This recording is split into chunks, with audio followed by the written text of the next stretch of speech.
Hi guys.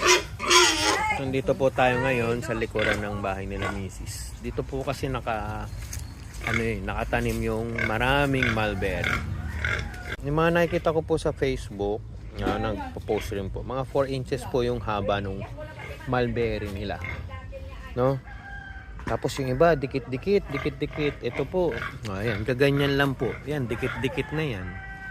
So, konti pa po siya. So, hindi ko po alam, baka po sa lahi ng puno ng mulberry or ano. Yan po, ganyan, dikit-dikit na yan. Pero yung mga napapanood ko po sa Facebook, sa YouTube, ay mas dikit-dikit pa po siya. Ayan natin.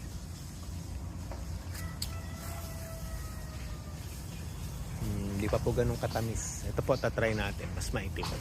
Wait lang. Ito po. Yan. Try po natin kunin.